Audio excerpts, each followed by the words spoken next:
जीवन में भय किसने नहीं देखा?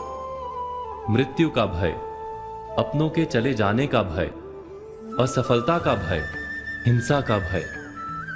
हम जानते हैं कि इस भय या डर के कारण हमारी मति मारी जाती है, बुद्धि चकरा जाती है, हम उचित निर्णय नहीं कर पाते और अंत में जिस बात का डर होता है हम स्वयं उसे सच कर देते हैं।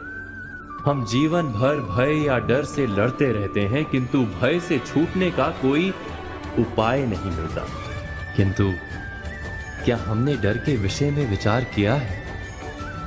डर वास्तव में क्या है? जिस बात का हमें डर होता है, क्या वास्तव में वही डर का कारण होता है, या डर हमारे मन का भाव मात्र है जिसका वास्तविकता के साथ कोई संबंध नहीं? डर सदा ही भविष्य से लगता है, भविष्य में कुछ अनुचित या अघटित ना हो जाए, जीवन का स्वरूप कहीं बिगड़ ना जाए, यही होता है ना डर। और भविष्य तो सदा ही अनजान रहता है, इसलिए हम कभी वास्तव में डर से छूट ही नहीं पाते, कभी निर्भय हो ही नहीं पाते।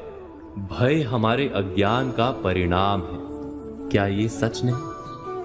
गहराई से विचार करने पर हम तुरंत ही जान पाएंगे कि हम जिस अघटित या अनुचित की चिंता में रहते हैं वैसा हमेशा तो होता ही नहीं। भविष्य का क्रम तो हमारे डर से अनजान अपने मार्ग पर चलता रहता है। भय के कारण भविष्य नहीं बदलता, केवल हमारा मन रोग से भर जाता है।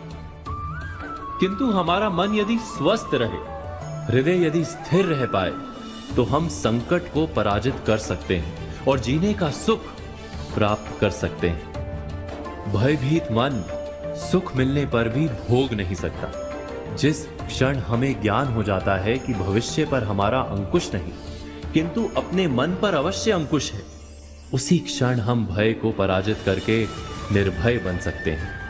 केवल इतना ही ज्ञान आवश्यक है कि भय किसी परिस्थिति का नाम नहीं, हमारी मनस्थिति का नाम। मन की दृष्टि में परिवर्तन करने से हम निर्भय हो जाते हैं।